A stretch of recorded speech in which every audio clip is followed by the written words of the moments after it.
like this. I know. And by the way, we could use headsets, but the women never want to put them on. No, it messes up our hair. It does. And that's red hair, right? Is that red? I love that. Thanks. My dad's a redhead. We're a little spicier. Oh, for sure.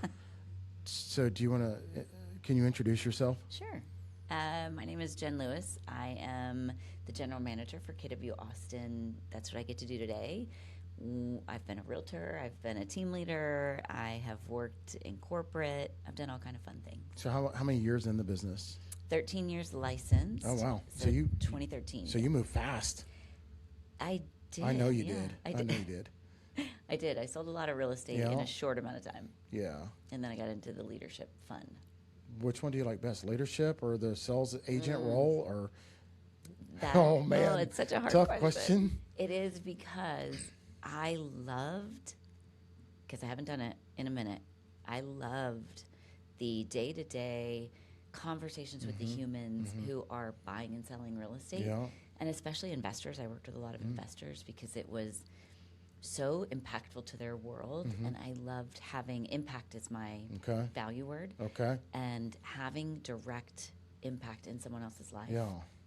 When they're buying something that they're so excited about or selling something to move on to their next best thing. It was a ton of fun. What I didn't love about it is the short duration of the relationships, right? Because they're investors. Or even just the buyers and the sellers, right? You get so much time with them, and then you stay in touch. Yeah. But you don't see them as often. And I also found myself, because I put my foot all the way down on the gas, I didn't see my family that much either. Because you were so busy. I was so busy. My best year, I was selling 89 buyer sides. Okay. That was a lot. Yeah, that's a lot. It was a lot. So how many is that a month? That's, what's the math? Like 20 a month. Yeah. It's 22 a month. It was roughly. Well, had to work with, about 20 buyers a month in order to get to 89 closings for the year. So that's pretty good math, right? To be able to throw that. Yeah, it was. And then, when you're in a transaction for a client, it's not just the client. It ends up being the client and the lender and the inspector and the other agent and the title company. And there's all these humans that you're juggling all month long to get to this closing table. Yeah. And then everybody moves on. And it's quiet. And then, in my world, it wasn't quiet. So the next person, like next.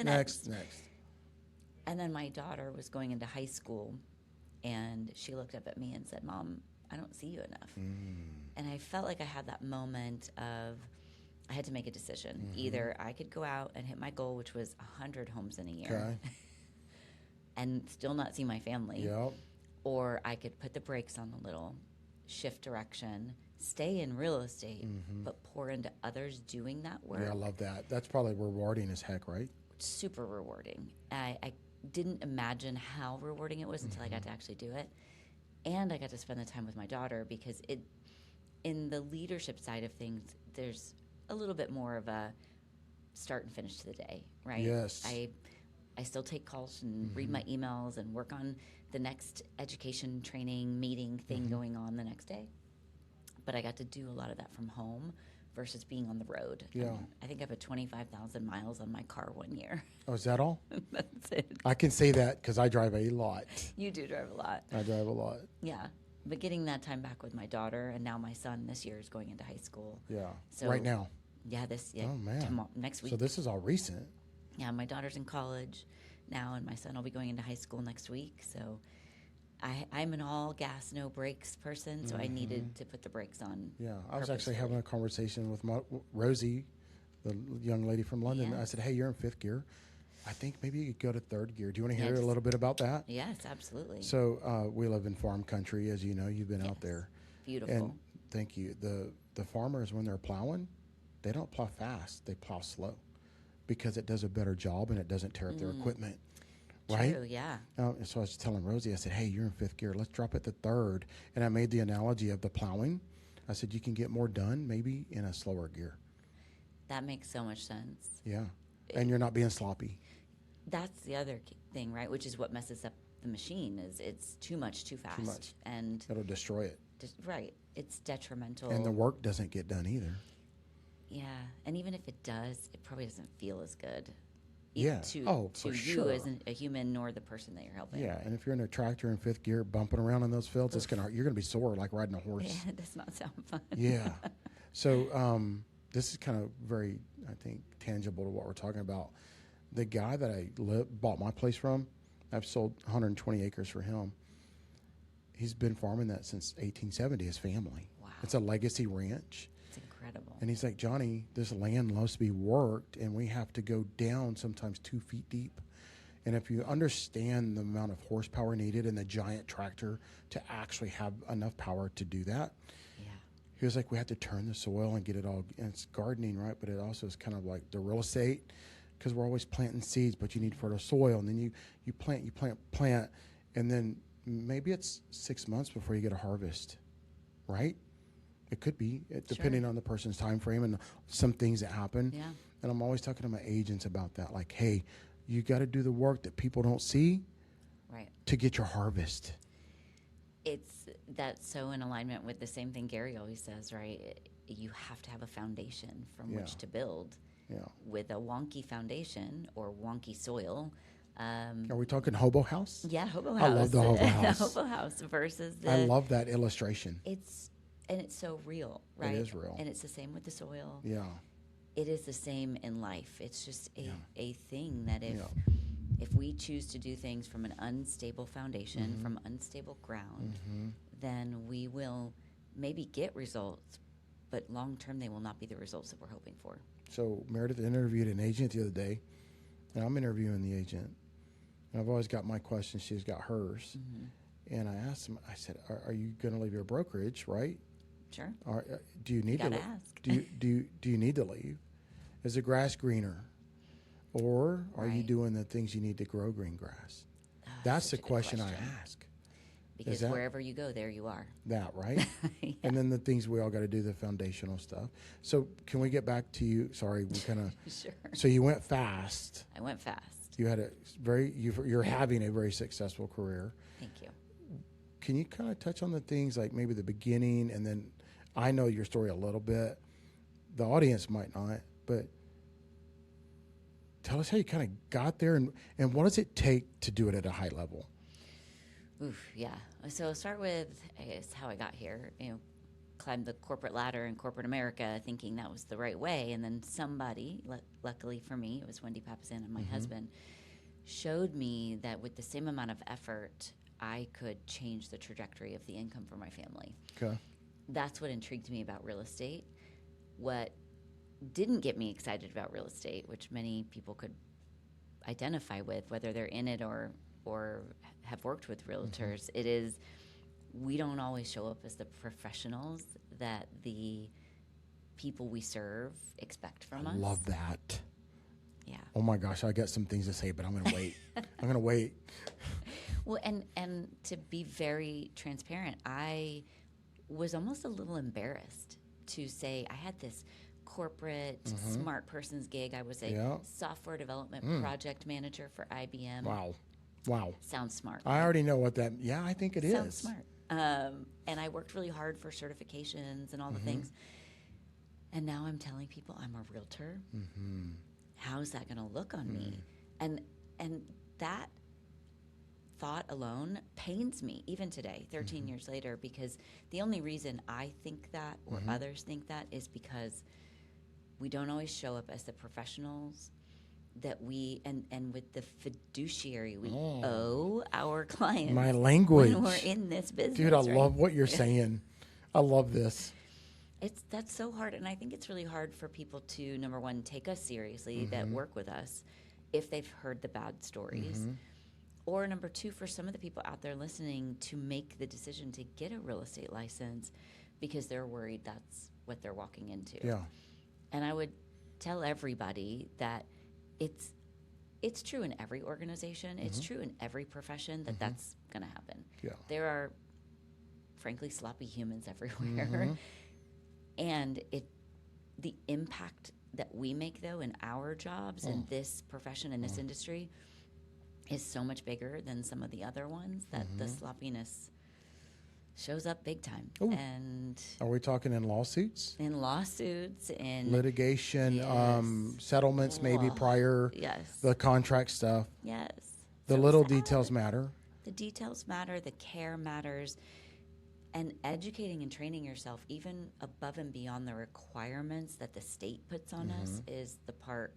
I know you and I feel the same in this. And so when I got into the business, I knew immediately, if I'm going to win and make the same amount of money and feel like people look at me the same way as they did in my other smart person's job, I better get going Yeah. with training and education and learning from the people who have been there, done that, and experienced this before me, so I know how to do it better, faster. That's wisdom that you already had built in. I was the opposite. I thought people were going to come to me because they like me. I thought, you're very likable. Well, I've got a real estate license. I'm a magnet, right? But it wasn't like that at all. Yeah. And my prior smart person, I'm not saying I'm smart. I've got a degree in environmental science, right? That's a smart degree. There's no business training in that, though. That's true. Right? And catching all that was new to me. I didn't understand that. And I had to learn that through development. Actually, Bold is where I learned everything. It set me on a path to where I am now. Bold. I mean, And it's the same. Diana Kokoska and Sean Kokoska teaching that stuff. That was so pivotal for me, too. You say the word bold, and some of our audience probably understands what that is, and some don't. It's business objective, life by design. And Preach it, sister. and I didn't know what it was either. Yeah. 2 months into my real estate license, Yeah. my husband started talking about it because he's worked at Keller Wiliams for 24 years. Oh, my gosh. Which And helps. I knew that, but I forget that. Yeah, that helped to have Yeah. somebody at home going, no, Yeah. that's a great program. Yeah, You should great do that. program. I had other people saying, you just got your license. Like, you don't need that Yeah. yet. And I didn't listen to them. I listened to the person closest to me, which, lucky for me, it was my husband, who said, no, you should. Let's invest in you. Ooh, Lord. Let's invest in you. And I hope for everybody Invest. else out there. So can I focus on the Yeah. word you just said? Sure. Invest. I just said that this morning with an agent. When I was struggling for money, everything was an expense. And I switched that mindset to what you just said to investment, and it changed everything. As it should, right? Because when you think of it as an expense, which I did too at first, I'm brand new licensed agent. I haven't made any money yet. My mom used to always say, if your job costs money, it's not a job, it's a hobby. That's what my mom told me too. Right. And I still remember that. Because It lit a fire under me, though. right. All the things that our parents probably said, money Yep. doesn't grow on trees. All the Yep. things that limit your belief in, Yes. is this an expense or is it a real investment?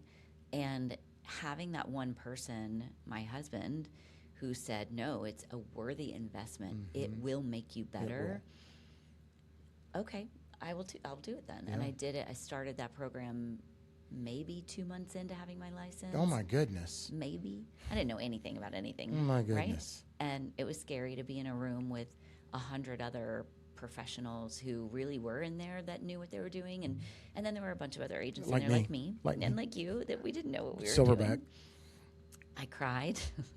I laughed. I got to earn more community than maybe I had the right to be in because I was in a room with people doing a lot more business than I was. Yeah. And usually you have to earn the right to have a conversation Yeah. with them, but they were right there with Yeah. me.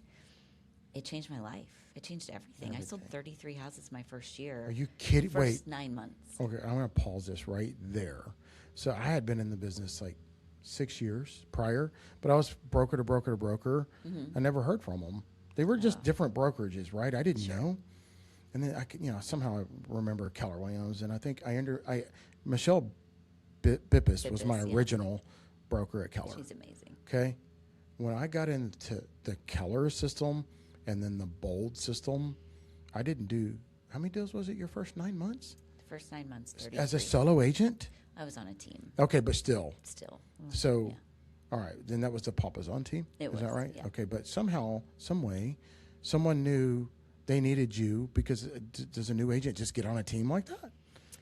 No, I mean, no. I mean, something happened there. Something did happen. And that's- You're right. So, Yeah. I was actually at the KWRI, the Keller Williams Realty International Christmas party. okay. And I was working the room because I'm a natural Oh networker. my gosh. I didn't know anybody. They were all my husband's coworkers. Wow. And Jay Papazan worked at KWI as well. And he and Wendy saw me work the room. I just so happened to be blessed to have met Gary Keller when I was 21 years old. Oh, wow. Because I went to Baylor University. Oh, yeah. And Gary has a school there now called the Keller Entrepreneurship School. That didn't exist. And at the time, he was coming up there once a year to speak to the Business Excellence Program, which was the Business Honors Program, and talk about real estate and business building and a little quantum leap-ish, if you will. I met him then. I remember poo-pooing real estate. Like, who would work on commission? Who does that? And they're all cheesy. Right. And I loved him. I thought he was great. Yeah. So for the first time since I was 21, and now I think I was 33, I'm standing in a room with Gary, and other people were so scared to talk to him, even people that worked at KWI, because he's kind of a big deal. He's kind of a big deal, right? Yeah. I just went right up to him, shook his hand, said, "Thank you very much for the time you poured into..." It's that red hair. Yeah. I'm spicy. I'm not scared. And I guess Wendy and Jay saw me do that. They saw me go right up to Gary, have a conversation with him, work the room, because that was just who I am naturally. I didn't know I was applying for a job. But they saw that happen and said, "Hey, we want to talk to your wife." And so... Can I tell you what my aha is right now? What? You never know who's watching. Oh, yes. You never know. It's a fascinating thing that shows up over and over and over again in your life if you pay attention to it. Because people are watching you that you are totally unaware of, and especially in the game of real estate, in the world of real estate. If you are selling real estate or not selling real estate, people are watching. They're watching what you're doing, where you're going, what you're showing up to, what you're not showing up to. They're watching. So on my social media posts, which are whatever, I will tell you this. So I just started the podcast, and I've only launched like 2 and had some little clips go out. No one really says anything or hits love. Maybe 3 or 4 people, right? Yeah. But then when they see me in person, dude, I want to be on there. Dude, blah, blah, blah. I'm like... So you know they know about it. They do, and they're watching. Yeah. But they're not engaging, right? Which is okay. That's not the point. Yeah. But it's what we're talking about. They're watching. They're watching. And they're really forming are. opinions, right? 100%. All right, so there's so much I could go into. This is easy for me to talk, right? On the team, so 33 deals. 33. You did Bold, and you got... What can we, like, bullet point what Bold did for you? Sure. Number one, like many humans in this business, whether you like humans, which I really like other people. You heard me say networking people. Is how I was found. Yes. Talking to strangers and talking to them about real estate or helping them understand that you work in real estate is a scary thing. It's almost as if you think people are going to jump out of the phone and bite you. Yeah. And I had that fear. I had that fear of rejection. How's it going to make me look? What if I fall on my face? What if I say the wrong thing? What if they think ill of me? All of that running through your head, right? The first thing that Bold did for me was take that away. Now, it didn't take it away 100%. It's if you have a little bit of that fear, it may always be there. Yeah. It muted it. It made it way less loud in my head and taught me to just get over myself. Yes. Because I'm not allowing the people I want to serve to know I'm there, to know that there's someone who gave a you-know-what about their wealth building, their journey at such a deep level that I would actually be being selfish to not explore the possibility of being the person to help them do that with their investment, with their life. Yeah. And I was then allowing the other realtors out there who don't show up at classes like Bold, who don't pour into themselves, who don't become fiduciaries, to end up in the pathway of people I cared about. So this is a Bold quote. I still remember so many. It's been such a good program. It might have been 8 or 9 years since I've been in the last Bold. How you participate here is how you participate everywhere was life-changing for me. And I use that all the time. It's so true. It's so true. And I tell everybody, and my agents that too. I want it to hit. I don't know if it's going to hit. I can't make it hit, but it hit me. So I'll give you this background. Football player in high school, had a scholarship to play football. The cool kid, didn't have to really work that hard for grades. Math was easy for me. Biology was easy, but English wasn't. I'm a talker. Always have been. I remember I was too cool to do anything other than football or whatever, right? And it defined me. You take that into the business world and you get checked real quick. And I remember I was holding myself back. Sure. And then when I heard that, when I think Diana or Sean Kokoska dropped that in one of our bold classes, you know what I did? I started sitting in the front row and I started throwing my hand up like a nerd. Yeah. And I say that to all the nerds. The nerds run the world. Nerds run the world. They run the world. I want to be a nerd Me too. now. Meredith's a nerd. It's and a beautiful nerd. Because we're taught and trained, if you're a Gen Xer like we are, that you don't participate or you're the like persona non grata in class. So you're so right. So I started being the I ask dumb questions all the time. One of my agents, the brand new one, she's like, Johnny, I don't want to say the wrong thing. I said, no, it's okay. You're going to grow. You're going to learn. And then she actually saw me interact with the mutual client. And I was like, I'm going to ask all the dumb questions. Watch. With no fear, with no blink. No fear. But I learned that in bold from how you participate here is how you participate everywhere. Right. And oh, by the way, this is a paycheck I just picked up today. What? Yeah. So it translates into dollars. Yes, it does. and that motivates me, right? Wealth building, all the things. It's never been about the money, but it is about the money. That sounds silly, right? Kind of counterintuitive. Right. But we've got our goals, and money's a necessary thing. So with that being said, I was actually made a little video right before you came in here. Jeffrey Slanker. Oh, I love that guy. And Bippus. Yeah. So they helped us get this check. My video was, hey, girls, stay in your lane. You've got a commercial deal. This was Meredith's deal, by the way, not mine. Meredith got the deal. We brought in the experts, geographic competence, all the competence things, the fiduciary thing. Sure. We did that. We practiced that. And then, of course, we got a little cha-ching in our pocket because we let somebody at a high level own it and get out of their way. Right, because they know how to be the fiduciary for that kind of transaction. And that's kind of a bold thing, right? Like, it is a bold thing. How you participate here. And so we're always saying, hey, if you don't know your first 4 transactions, you've got to have the broker oversight, right? Right. Why can't I do commercial or farm and ranch or this or that? I'm like, well, let me tell you why. And then because you don't know what you're doing. And it's the highest level of fiduciary to get it to a slanker, right? Right. For them. And then this is a byproduct of doing the right thing. Absolutely. And our clients expect us to do the right thing. And when we don't, because our ego got in the way, the same way our ego can get in the way of not participating at a high level in a classroom, it can also participate in our inability to get out of our own way. And the public sees it. And that's another reason why people think we're not always as good as we really are. The leadership at Keller trickles down to every agent, right? Absolutely. And all the information. I always say the Kool-Aid, whatever you want to call it, right? I like the Kool-Aid. Yeah, the Kool-Aid. A little vodka in it. The Kool-Aid, man, absolutely. I like rum, coconut rum. Love it. The Bahama thing. Yeah.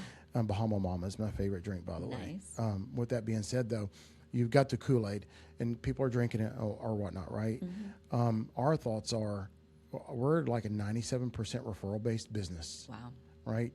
We always need the new blood, but how do we get the new blood? Yeah. Well, if we're doing the right things, and I surround myself with great leadership, because we need you guys. We need the Emmy Cooks, we need you, we need the Michelles, all of it, right? I hope I didn't forget anybody. I need the Meredith in my life. She's a leader too, right? I try to be a leader. I want to be a leader, but I know I need growth in that area, and I know that. But I want to lead by example, but then I surround myself with the Slankers of the world, the Jenn Lewises of the world, the Emmy Cooks of the world, Gary Keller, Papa Zon, whoever, right? Yeah. And then we also do that with our lenders, our title inspectors. And then guess what? When all of those people are doing their job and they own that part, guess who looks good? Johnny Duke. You do.